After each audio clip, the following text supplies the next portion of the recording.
and we are now recording. Once we head towards open mic, if you'd rather not have it recorded, just go ahead and send me a private message and I'll make sure that I stop the recording to be respectful. I don't want to randomly just record people, but I do want people to be recorded if they'd like to have access to their poem. Kathleen, I don't know if you're already getting fan mail down here in the chat. We love Anne. Thank you for putting this special event together to celebrate amazing women and their beautiful, provocative words. That's a perfect way to start this. So thank you so much, Kathleen. I would like to just move straight into introducing Anne and Jenny. And just a reminder to everyone to go ahead and mute your mics. That way we don't have competing noise. And Anne, thank you so much for graciously agreeing to do this. And Jenny, thank you as well. I think it's just amazing that we have people from all over the country gathering today to celebrate y'all's book launch. So welcome. I'm gonna start with you, Anne. All right, so did you want to talk about process first or do the reading? I think that'd be perfect if y'all would start that way. The process? Yes. Well, Jenny and I met at Coleraine Poetry Conference in New Mexico. And I don't know, I'll let Jenny tell her version of the story too, but I didn't see Jenny for, I think, the first day or so, and I thought that I had met everybody there. And then I was in a workshop and Jenny was there, and so I go to my roommate and I said, who's this Jenny person? And she was like, oh, Jenny, she seems like she's a really good poet and she's writing about psychics. And I was like, psychics? So, oh no, Jenny got kicked off. Is Jenny still there? Oh, Jenny disappeared. Is she not up there? Did we lose her? She disappeared. All right, we'll give her a minute. I don't see her in the waiting room. Anyway, somebody said that she wrote about psychics. So I was like, I've got to figure out who this girl is because I love psychics. So I approached her in workshop and I said, are you a psychic? And she said, no. Are you a psychic? And I said, no, but I love that shit. And so then we were just like immediately good friends. And both of us were working on different manuscripts at the time. But what happened was we were going home and I decided to ride with her to the airport. And I don't even remember what the reason was, but every flight in the airport in Santa Fe canceled. Every single flight grounded. So then we were stuck in Santa Fe together and we ended up going on a trip. We went to like a pilgrimage to this Catholic church, and we just got to know each other really well and we bonded. And then we said, why don't we write a book together of poems that are spells, because we kind of both like witchy things. And so once we got home the next day and we got a flight home, we started working on book of Levitations together. We just opened a Google Doc together and then we just kind of started going back and forth. So every day we would write, each of us would write a poem, and we would write a poem in response to the other person's poem. So she would write like spell for a bruise, and then I would respond and write. Poems were always in conversation with each other, and then we ended up, you know, revising together and blending the book together. Did we come back? I feel so weird doing this without her.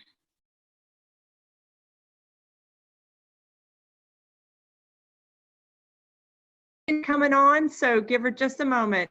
Okay. Fingers crossed. Thank you so much, Anne, for pursuing. I think waiting for Jenny. And then we'll catch her up. There, I see her. Yay. So I guess we can talk about powers later. Talk about what? Powers. Oh, your powers? Yeah. Do you want to share that? No. No, I don't think so. Self-discovery, or no, discovery of each other in that friendship. And I kind of want to tell the story about your powers. Is that wrong? You can. So Jenny, when I first met her, she said that she sometimes when she's very emotional, things don't work, like if she's, you know, having some kind of emotional anxiety or anything like that. And so when we were driving to the airport, we could not get to the airport. And we thought that it was because we didn't really want to leave each other because we were like bonding so well. But her GPS, it kept messing up. And so we ended up like, we kept going to like dead end roads and we like could not find the airport. And then we got to the airport like just in time for our flights. And that's when the whole airport shut down. And I don't think we ever found out why we're grounded that day, but we kind of attribute it to maybe Jenny's has some magical abilities. So that's our process. Do you want to add anything? I know, Jenny, you like missed the whole story that I gave about our meeting, but do you want to say anything about how we did this, or?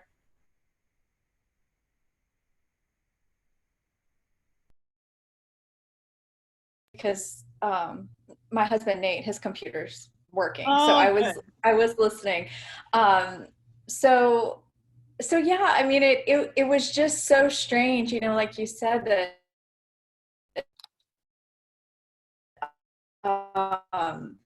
we were both at this residency, and we just was with part of it. I thought that the computer, and I thought you were like a secretary or something. yeah. But I didn't ever see you at breakfast or lunch or anything, so I had no idea you were there. Yeah. And then we went to and church that we went to. Sanctuario di El Chamayo, right? Yeah, yes. Yeah, and they had the magic dirt. Did you talk about that? No, I didn't. Tell them about that. Oh, so there's this place, this church that's incredibly spiritual and is supposed to have a lot of healing powers, and they have magic dirt that you can pick up and take with you. And when you walk through where the magic dirt is, there are all these crutches and things that people have left behind because they've been healed. So it was, and I think we just went because I don't remember, but it was just such a strange trip out there. And I had been to New Mexico before, and it was just very different. And I was so excited.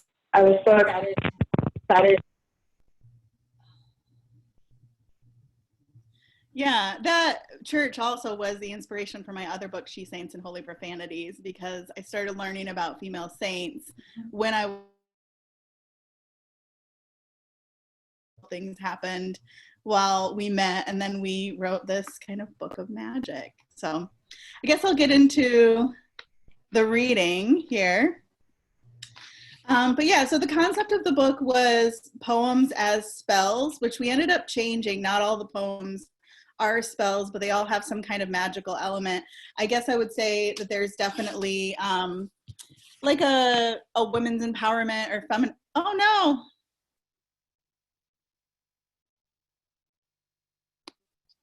Did we lose Jenny again? Am I still there? You're still there. I've got you. Right. Jenny's still there. Good. Yeah, I'm here. Okay. Everything shut down for a minute on me. Sorry. So there's a like feminist fire to the patriarchy type of thing going on with the poem. So I'm going to start with the first poem of the book called Predictions. Like boys, you too were born with power. You just didn't know how to steal. Asking politely, your fingertips under your friend's body, chanting, light as a feather, stiff as a board. Waiting for her to hover, searching the night for hidden constellations. Once you dreamed the moon turned red and split like a peach to nurture you. Once you asked a Ouija board who you would marry, and it said yes. You visited an old woman with tea leaves who envisioned a black hole in your spirit. Your psychic pressed tarot cards to the table and said that all your men would be lions or tigers. You took aura photos and finally saw yourself as a prism of light refracted. You need no meteorologist. Your head throbs whenever there's a storm. So the next one I'm going to do is spell to stop sexual harassment. Or it would probably be this. When he tells you to smile, baby, do it, but make sure it cocks like a gun. Make wind chimes of kitchen knives and hang them in every doorway. Find your sachet of baby teeth, bury them in your cervix, and wait for them to take root. When you have a shiny row of vagina fangs, fling your legs open like an umbrella in a thunderstorm.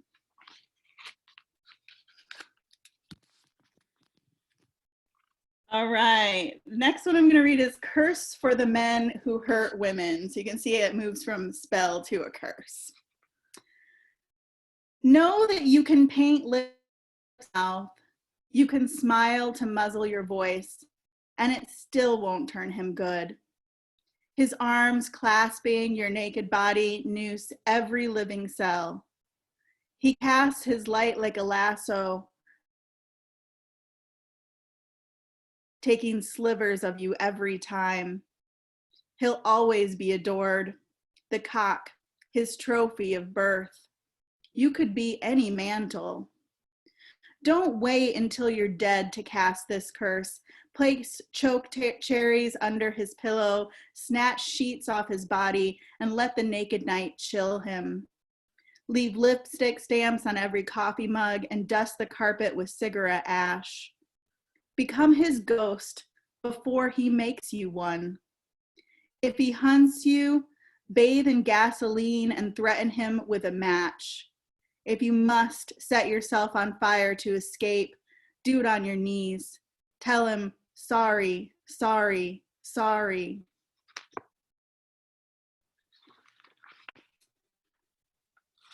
All right, spell to delay the end of time, which keeps feeling like it's coming closer and closer, doesn't it? Know that what cauterizes one wound, know that what is one wound cauterizes another. Don't avoid cliff edges. Build your home on loose rocks. Drive rusted cars. Avoid hunger. Plant, but don't be fooled by sweet juices. Know that a beloved makes you a prison guard. Feed stray cats. Burn something you once loved. Know that when you kiss a lover's mouth, you enter the throat of a hurricane. Get drunk on rooftops. Tear the limbs off the dolls you grew up with. Know that your head won't always hold a swarm of locusts, but your rib cage will always confine a devastating plague. I just at this moment realized that that poem ended with plague, and I feel like triggered. All right, wind spell. Don't ever ask the wind to stop. You need its sorcery. Watch how plastic bags levitate so that you think trash is winged and pulsing. Your hair inflates into a parachute around your body, as if you've flung yourself off the edge of something again, as if you're just a girl on a trampoline, letting the wild wind stroke you into a frenzy. Let it touch, slap, sting. Let it contort, siphon, tear. Like a girl, you've got to give the wind its freedom. Let it destroy what it will. It'll rest when it's ready. I'm just going to read one more. And this is Spell for the Girls Who Want Spells. They block their own visions, huddled on my doorstep, strung out on blistering cravings and forgetting, believing themselves half mangled by a beast they can't see. I hold a mirror to their faces and ask them what curse made them think such purity could be polluted. They breathe fog over their faces and weep that it's not fire. They'll kill anything for the potion. Their tongues will contort into any ancient language I can teach them to unlock the trap doors of yearning. I write down their names, place it in their palms, and tell them to repeat it nightly 1,000 times until reverence pulls them into its undertow. How astonishing they are. And that's it. I'm muting everybody because I know other people are feeling the same way I do, which is I just want you to know how much we're appreciating it. Oh. So thank you. It's Wow. awkward with a muted audience. You're like, wait, is everything going okay? Yeah, no, it is hard. It is hard. That's why I said, you know, we've got the video up, but it's not the same thing. Wow. And people are writing stuff in the chat. Some people are like, already I can say with certainty, I must have this book. Okay. Aww. All right. So Wow. I think, Anne, you wanted to turn it over to Jenny, and I'm just going to remind everybody, if you don't mind muting, so that we can focus on the reading. Yeah. So I just want to say thank you to everybody for coming and for hosting this. So, spell set in the valley. Girls try to save you in their backyard, the trampoline dusted with leaves. They say they know the end is coming. You won't be taken by your ankles to the good place. The dip in mountain is a secret mouth. The girls are rotten molars. You aren't saved by them or anyone. You ask the valley to close her lips up, swallow the people to sleep.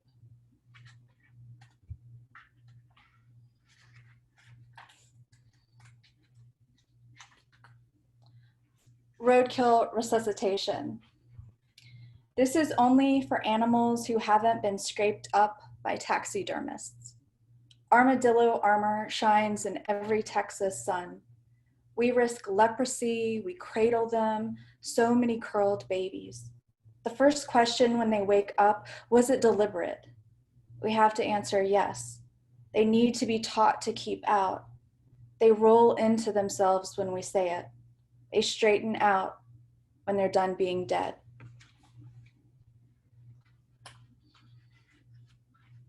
The gone, the disappeared. Your faces are age imagined. Someone's looking at a profile saying, yes, it's you. We saw you take a boat in black light. We swing you home in a net. A room of jellyfish cushion you. This spell isn't for you. It's for families who keep your pictures pinned in sacred rooms, who burn tall candles at church, who roll milagros at dinner tables. Palm thief. You came for my hand, my line, lower and upper Mars. I had read it, the wide space there. You came to shake him loose from the fist of a wife, me, clutch up whatever treasure. I let you rustle the gold, the man, a picture I've seen when I was you too.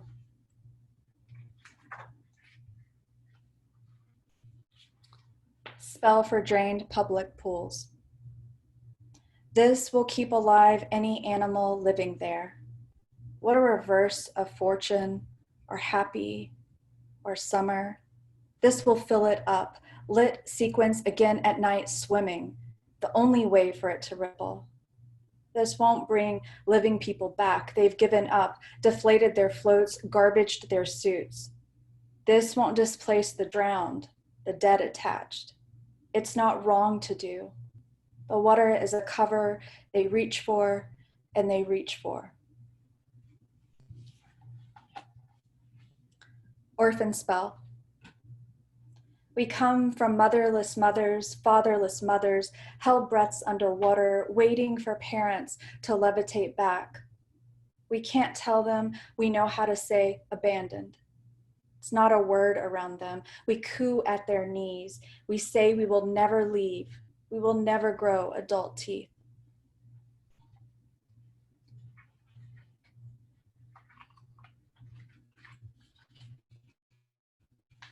Saltwater spell. I wring an ocean out in a palm. Leave it salted, flat. Walking against no wave, no schools peck at my leg.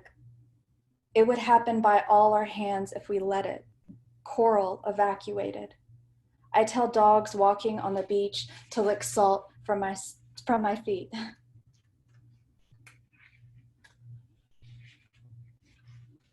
Fog inhalation. Fog is real, but so are gone spirits, stuck in incisors when you levitate off a trampoline with no audience. In the valley, everyone's extinct. One yawn and a sip of steam escapes. Girls who made you feel bad. Teachers who mispronounced you. Boys who touched you when you said stop. Take the chin of the valley, open its mouth. Back goes everyone in single file. Fog can be dangerous, but not any more dangerous than those who've died because they weren't good, because they watched rivers drain and didn't say no.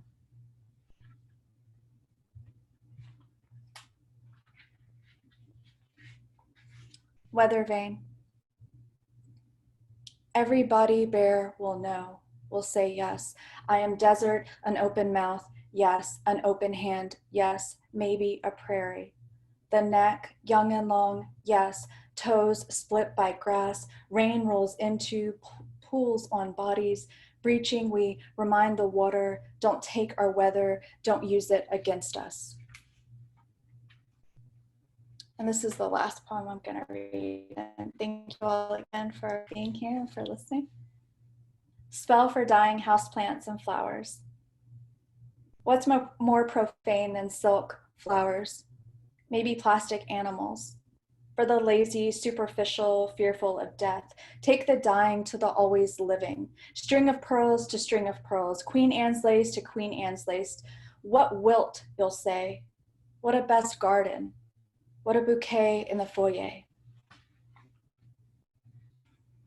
Awesome. I'm unmuting everybody because I know they want to do nothing. And wow, I hope y'all are looking at the chat section because there's a lot going on in there. I thought this was wonderful. Somebody said, I read a book of Levitations already, but it hits differently when you both read your poems. Thank you for blessing us with your brilliance and magic. That was from Brittany. Yeah, there's a bunch of comments in there. And I noticed, normally there's some questions rolling in there, but most people are going damn or wow or love, love, love, or yes, exclamation point. So if you do have a question, you can either, just go ahead and unmute yourself and, ask the question or put it in the chat section and I'll ask it.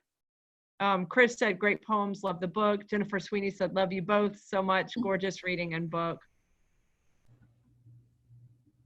I thought it was wonderful to hear both of y'all read and to hear about the process. It was just amazing. And so did you find that it flowed really easily, kind of like a conversation, how you said, and originally you were saying it was like one poem speaking to the next? Did y'all ever try prompts or you just moved really naturally with the poem speak, poem respond? We moved pretty naturally with the just responding to each other. We didn't do any prompts. For me, this is probably the easiest book I've ever written. I can't speak for Jenny, but Jenny inspired me, and the book happened so fast. And because I had somebody who was holding me accountable, it was like every day, no matter what, no matter how tired you are, there's going to be a poem. And I would come home from work and look at my Google Doc, and Jenny had written a poem, and so I had to step up. And I also felt that I didn't have writer's block at all because of Jenny's poem. So like Jenny's poems would come in and then suddenly I would be inspired, because Jenny's style is very different from mine, which you can see in the book, but I felt like I was kind of always like picking up on some of her like lyricism and her like magical visions. She had like very beautiful images, and so I was like, okay, I've got to hold myself, like I've got to step it up. Of underrated in poetry in terms of what it can do for you as a writer, because I felt like I was just constantly trying to step it up. And then I don't know how long it was, Jenny, maybe it was like 6 weeks we wrote this book, or maybe even less. Yeah, it feels, I would say maybe even a month, They were just came out so fast. We were just so, it just kept coming. Yeah. And we kept saying to each other, we're like, this process feels magical, you know, which is ironic. We're writing these like magical poems, but we're like, this feels magical. Our meeting felt magical. The process of writing it felt magical. And then we really just hunkered down for a few months and revised, and we did like line edits together. We worked out an order, and we constantly like reread it. Jenny is the queen of like typos and edits, and she was up until like the moment this book was published, catching things and editing things. And we just, I think we spent more time on that than the initial draft work. It was all very seamless. It was inspiring. Like I was inspired to work with somebody else. So yeah, I think it's a great experience to collaborate. I think more people should do it. I think seeing it, how y'all work together is inspiring. And there's a couple questions that are popping up here. The first one is from Karen. She asked, can you both talk about how you put the poems together in the book? And how did you select a publisher? Yeah. I don't know, Jenny, do you want to talk? I don't remember how we put them together. I mean, I just know that we had that Google Doc and we were kind of, you know, I mean, I think just writing in general, for me at least, feels like channeling, you know, it's getting quiet and then just kind of translating or transcribing whatever I hear. And it was, you know, like Anne said, it was even more so for me with this book. I don't remember. I think once we had them all, maybe we each took a stab at organizing them. I can't remember, but I know that we had sent it out to some publishers that we felt were feminist, that were, it was really important to us that they were run by women. So were we a finalist or semi-finalist or something for Sundress, right, Anne? Mm-hmm. Yeah. And then we're really lucky with this book. It got picked up really fast, and before we got it accepted with Trembling Pillow, we submitted a lot of poems for publication. I can't remember how many. There was like several that got nominated for a Pushcart Prize, and it was all part of. And with us together, we were just like, wow, look at this magical book. I don't think we submitted it to very many presses before it got picked up. I remember withdrawing it from a lot of presses, but Trembling Pillow was one that, you know, it's based out of New Orleans. You know, I can't think of a more magical place than that. And, you know, feminist, woman-led, run press. And she wrote us back, the editor wrote us back and said, we love this. And so then we ended up withdrawing it from a lot of different places. I do remember kind of how we organized it, because it's in 3 parts. And the first part was poems that were somewhat around like relationships in some way. So it was like the widow, or like transforming mean girls, or the corsets and underwire. Like it was all about some dead lovers. It was sexual harassment, men who hurt women, like something about relationships. And then the second one was all about the earth. So everything in the second part is spells, like the saltwater spell or scorpion spell, coyote. It was all kind of the natural, looking at the natural earth. And then the third one, that was more kind of metaphysical. We looked at metaphysical in the body. There's like the gash, the bruise, bad knees, unborn child, baptism, meeting your doppelganger, which is about us meeting each other, because we thought we were like this, we were supposed to meet each other this way, and we had a lot of similarities. So it was all about kind of more metaphysical, spiritual, and the body. So we kind of loosely structured it in that way. And in terms of each poem individually, I remember taking poems and just laying them out on my floor and being like, this one comes next, and this one speaks to this one, and putting it all together. And then I think Jenny went through and was like, no, this one doesn't go here, this one goes here, and we just kind of worked it out together. Yeah. Thank you. That's awesome. Jennifer Sweeney has a great question. She said, I'm asking here in the chat section because I have kids running around, but hearing you read these, I hear the incantatory nature of the spell, the music of them. And I'm wondering how the music of the spell carried the writing in a way that was maybe even different than making of the other poems. Yeah, I mean, I've always been, I think the most prominent poet in my life would be Sylvia Plath, that I wouldn't be a poet if it wasn't for Sylvia Plath.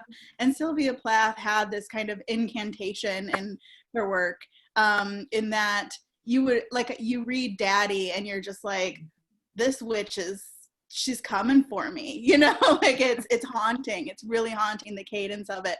That's something that kind of haunting feeling that I got when I read Plath when I was a teenager, and she's someone I still go back to today when I need inspiration. But that voice sticks with me. So then I think when I was writing these poems, I was thinking of that kind of like haunting Plath voice, the one that's she's instructive, you know, and kind of tells you what to do, but also has there's like a cadence and a repetition and a rhythm that comes with it, so that you feel like, hopefully, I mean, I'm not Plath, but hopefully when you're at the end of the poem, you feel like you're under a spell in some way. So I think I was definitely like channeling that kind of voice when I was writing. Yeah, the rhythm definitely does carry the poems along, and I agree that it's like an incantation, several of them. So it was nice to hear that. Besides the striking images, and I love that you went with a New Orleans press, because that does fit so nicely with the work. Mm-hmm. Yeah. I could have used some of these poems when I was a rape crisis counselor, particularly the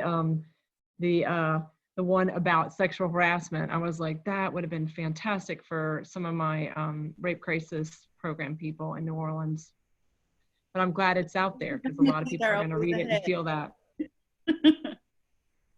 I don't want to miss any questions, so if you didn't put it in the chat section but you have one, just go ahead and speak now. Also, I want to let people know we'll be doing open mic after this, so if you want to put your name in the group chat, that way I can write it down and we will come around to open mic.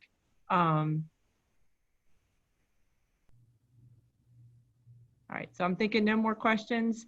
Anne and Jenny, is there anything that y'all would want to say about the process? And you know, I know it's hard, you know, having a book come out during this time, and I want to remind people that if you don't already have it, the link to buy the book is in the chat section.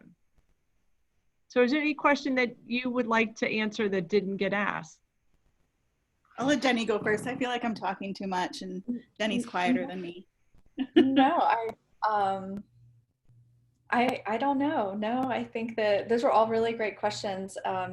It's difficult to talk about, you know, like for me, I was really into listening to different prayers when I was writing the poems, and so I just think that kind of colored a little bit the writing process for me. But something I really appreciate about working with Anne and writing with Anne is that we are so different, you know. Anne is less afraid of being vulnerable, I think, just in general, and her poems, she's just more direct, and I think that's really, really brave. And I like to get into a poem and then get out quickly, and, you know, not reveal too much. And so I just really appreciate that about Anne's work a lot. And so it's just been nice to write, you know, it's been magical, you know, even though we keep saying that, to have met Anne and to have collaborated on a book that means a lot to me, you know. Yeah, I mean, Book of Levitations is a book of spell poems to me, but it's also kind of like a love story, as cheesy as that sounds. But, you know, it's just the story of meeting Jenny at this conference, bonding with someone incredibly quickly. I think we knew each other like 2 days. Really, it was like a weekend workshop, right? I mean, it wasn't long. Yeah. But yeah, we knew each other a couple of days, and then we were like, you're my best friend, and we're going to write a book together, and we're going to start today. And then just birthing this, which is something that was so different for me and different for her because we were collaborating, and it was just pushing me to a different place. And yeah, it's great to have this reading, and so many friendly faces are here, and I just love you all. I'm like looking at the full screen right now, and I love you all for coming and being here, because especially having a book that came out a couple of weeks before COVID, it feels weird posting about it. It was like SPD chose it as handpick, and I didn't even want to post about that really because COVID was happening. So it was just, and AWP couldn't happen, NOLA Poetry Festival couldn't happen. So it was just, it just kind of felt like this book, it was just gonna kind of silently, you know, it comes out and that's it. So I'm just happy that there's this reading and that you guys took the time to tune in and listen to our poems. That means a lot to me. Well, I'm just grateful that y'all were willing to do this. And it is hard to celebrate when there is something so tragic and devastating for so many people and affecting all of us. It is hard to celebrate, but I think that this is a book that should be celebrated. So I'm really glad that you let us do that. There's more questions here too. Brittany was asking, do you see yourselves writing another book together in the future? I don't know. I think that's a wish prayer right there. Can I have another child? We kept saying this was our baby, and it felt like we just like fell in love and had a baby together. I have no idea. I have no idea. I mean, I'm going through the process, but I don't even, I'm working on a book right now. I don't know what Jenny's working on. I've seen her publishing some things recently, so I have no idea. I guess like something we'll consider someday. The time is right for another little one. What do you think, Jenny? Yeah, I mean, we should just go back to New Mexico or pick another magical place and visit there and see what happens, I guess, maybe. I think we have tried to go to New Orleans together twice, I think it is now, and both times it didn't work out. And I kept hoping that we would go to New Orleans together for these poetry festivals, and maybe something magical would happen again. We would be inspired by this magical place. It just hasn't worked out, unfortunately, but we are getting to New Orleans or somewhere sometime. That's awesome. Somebody else asked other books that y'all have out, and then also what journals do you enjoy and why? I'll let Jenny go. Oh no. I have two other collections. Paper Cotton Leather was my first collection, and my second collection was Malak with Platypus Press.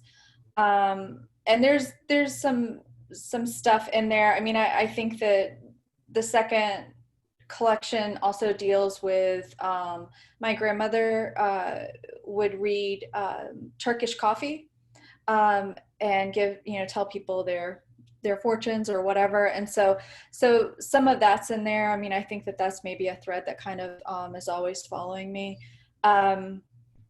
Journals I love. I wish I had a really good answer. I like Thrush poetry journal. Can I say that I like the journal that I co-founded, Josephine Quarterly? Yes. Okay, so Josephine Quarterly, I'll go ahead and plug that. Yeah, I should know. My brain, right now I haven't been writing or reading at all, and I'm trying to just kind of accept that's where I am. So I just haven't been reading much lately, and so yeah. Good question.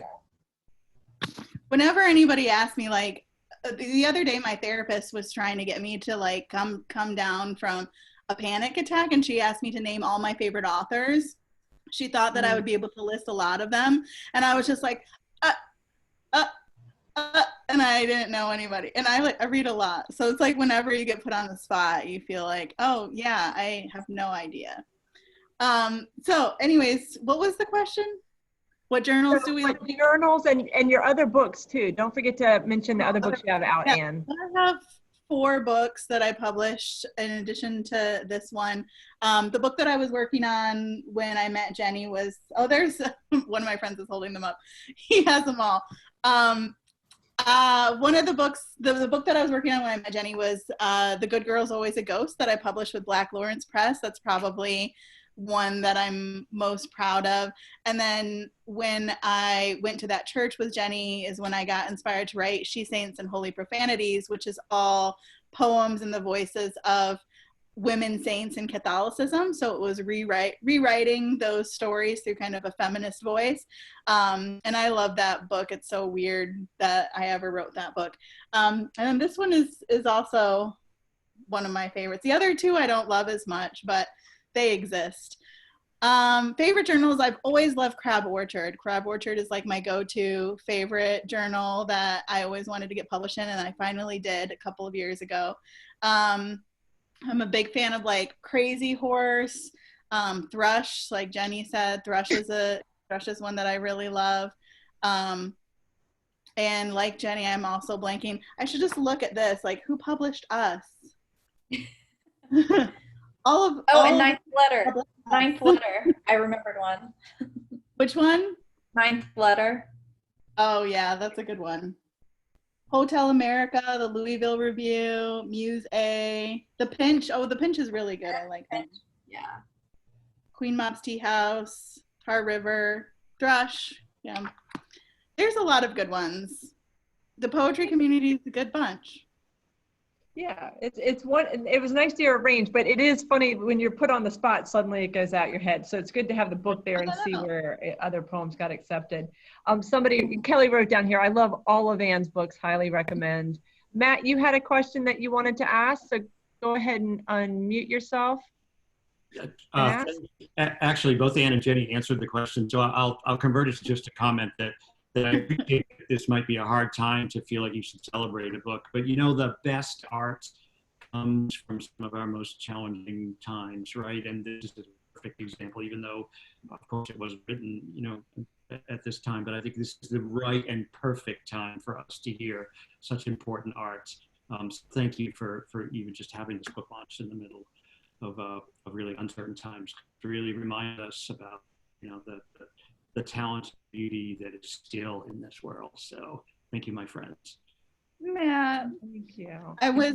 Matt's my roommate from when I was in grad school. So he saw me from my first book to this book and lived with me as I wrote all of those and was always supporting me as a poet, and one of those rare people that, you know, values poetry and doesn't think it's crazy when you say when you're getting a master's degree in poetry. You know. So thank you. Oh, I thought you were crazy. Don't worry. I thought you. Yeah, you did. You saw a lot. The process isn't always pretty.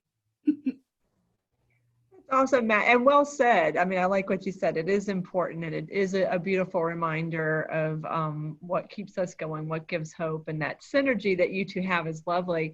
Somebody else put, this is a great question. Kathleen said, did you feel like you were writing to anyone in particular when you were writing some of these poems? So was there somebody in your head, either one of y'all? For me, it was Jenny. I mean, I was always, because again, Jenny would, for me, I think Jenny is a great poet. And so she would write a poem and I would come home and I'd be like, damn, that's good. So then I would always be like, I have to impress Jenny. So I had to write something that was like as good as what Jenny could write, or also like fit into what Jenny wrote. And it was always a conversation with her poems. Like she was the one that started writing about the natural world first. And I don't write a lot of nature in my poetry. I do more now, but back then I didn't. And so she was writing like saltwater spell, and I was like, okay, so let me start thinking about nature and let me start envisioning this differently. So Jenny was always my audience, and I'm excited that the book came out and more people than Jenny like it or think it's worthwhile. But I was always trying to impress Jenny. Like I said, it's a love story. I don't know who Jenny was writing to, but I was writing to Jenny. Yeah, no, I mean, I feel the same way, you know. It was exciting to open the Word doc and see what Anne had done. Also, I'm unfortunately very competitive. So I remember telling Anne, oh, so you wrote a poem. Okay, well, I mean, I guess I have to go write one too.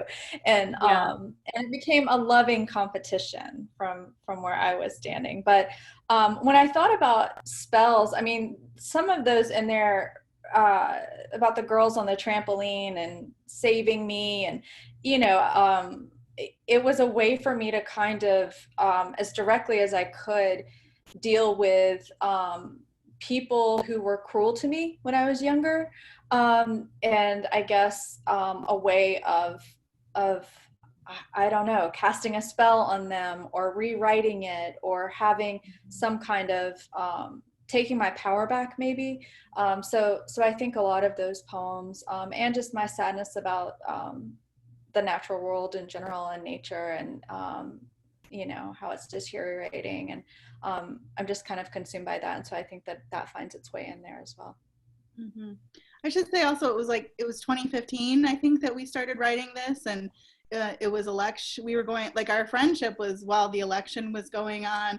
I remember FaceTiming Jenny in tears after Trump was elected and having like a breakdown. So we were writing this book at a time when it felt like the patriarchy was really attacking us like that, and it felt like a time of doom. And so for me, yeah, definitely people that had like hurt you or shamed you or anything like that, but also this kind of this sense of just the patriarchy and the attack, and, you know, pussy grabs back. I have thoroughly enjoyed hearing y'all talk. I'm sure other people have had the same experience I have. It's lovely. I love that you encouraged each other, but also there was like a challenge that both of y'all respected aspects of each other as poets, as people, that kind of drove you to strive and create this amazing collaboration. So that's been awesome to hear more about. So yeah, he does have a competition. I think I remember we had always done like one poem a day, and one day I was inspired enough to write two, and then I opened the Word document and there were like 3 poems from Jenny. Like, she has to do that. She's like, oh, you wrote 2. And so she's like, boom, she just like exploded. I'm a very small and pretty person. We produced a lot in a short time. Does anybody have any other questions, or do y'all want to move to open mic? And I think that probably I'm going to unmute, make sure everybody wants to unmute, and this way we can, you know, thank y'all again so much, Anne and Jenny, for coming here and launching your book with us. Thank you. Yeah. It's awesome when you put it in the grid and you get to see everybody's face. Yeah, that's how I've been looking at it. Isn't it fun? Yeah. Yeah. You can also tell when your jokes don't work, though. You're like, oh, that's Well, y'all have just been amazing and delightful. Other people have written down, can't wait to read the full book. Congrats, Jenny and Anne.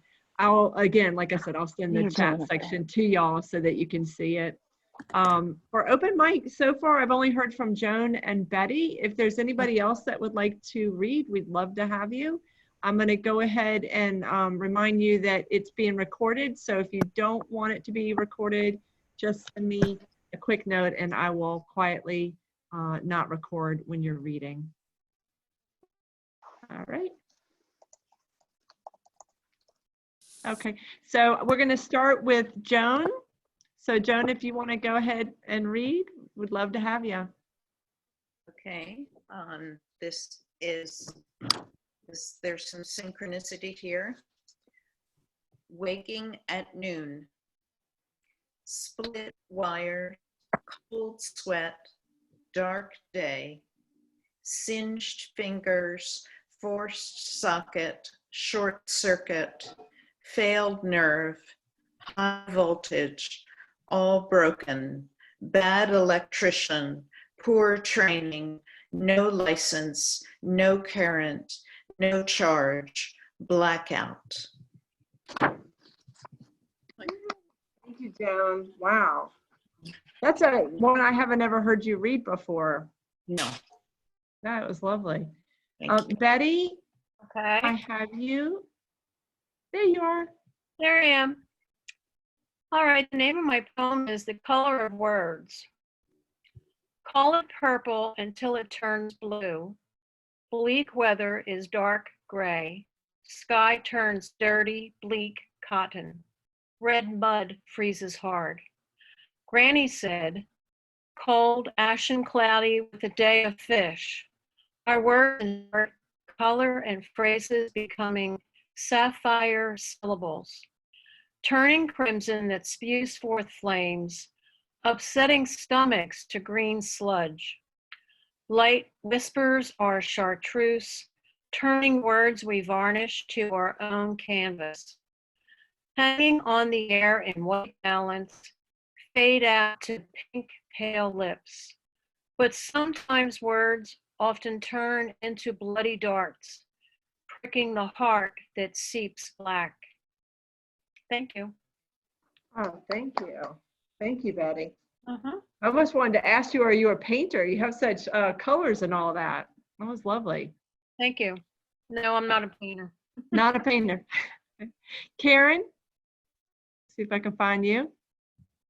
Yay, there you are. I'm here. Hey. You next, Karen. Okay, thanks. So I'm not reading fresh ink this week. And I don't know why. I just came across this poem again. I actually wrote it in 2002. But I don't know. It just struck me today. So I thought I'd share it. This is Making Paper Airplanes. Fold paper lengthwise in half and crease. Open it up. You know what to do. Bring upper corners to middle seam. Fold each and crease. You know what to do. 2 more quick folds, 2 more sure creases. Balance like a pen in your fingers and rock it. Release it. You know what to do. It will fly. Or you could just tweak it a bit, fiddle with the folds a touch.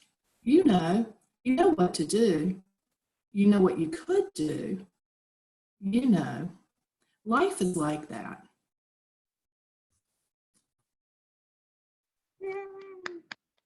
Oh, I love it. Maybe want to do a paper airplane. And suddenly I was remembering how we used to sometimes stick a paper clip on there. Right? That's one of the things you can do. Yeah, you know, in theory it sounds easy, but it's not. I did want to go back to somebody else wrote, thank you, spellcasters, adore your book and loved hearing about your creative partnership. So I didn't want to miss that comment from Rebecca. Well, wonderful. That's all I had written down for open mic. If I've missed someone, please quickly say something to me. Because even though I try to look at the chat section, I can guarantee you I suck at multitasking. I like to think of myself as good at that, but that's not true. Monica, is there anything in here you'd like to read? I can open up a page. Yes. We can see what comes out. That would be sure. great. All right. This is the page I opened to. My book came out during the pandemic too, so that was part of what got me started on thinking of other people like myself with a book out. Silver tangle of brambles at midnight. Late night, you remember God's first language is silence, the space between heartbeats, the pause before someone says yes, a brief moment before ebb becomes flow. So you say, fine, don't talk to me, like God's a stubborn ghost. You say, I'll hear messages whether you speak or not. Every closed door signals detour, and each broken heart demands sitting quietly for a time. Thank you. Oh, thank you guys. That's nice. It is fun. That is an interesting thing, and because you see people do this, and then you're like, it's quiet. And I spend a lot of time working with people with disabilities, so a lot of times I clap like this because that's, yes, exactly, Kelly. You know it. That's awesome. I'm a Special Olympics equestrian coach, so we do this so we don't scare horses and our students can hear us or see us. Well, thank y'all so very much, guys. Oh, and Rebecca said, show your book again. It's the Stumblefields. And it came out by Main Street Rag. Y'all have been a wonderful experience. Anne and Jenny, thank you so very much. I love y'all's energy. I love what you've created together. It's powerful work. And I really want to thank y'all for spell casting with us tonight. Thank y'all so very much. And thank you to everybody in attendance, because that is what brings the community, and we're very fortunate to have one another.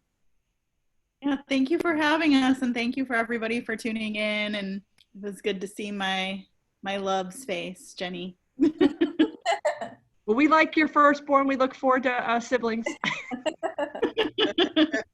Thank you. All right, guys. John said my students and I have been virtual high fives. Yeah.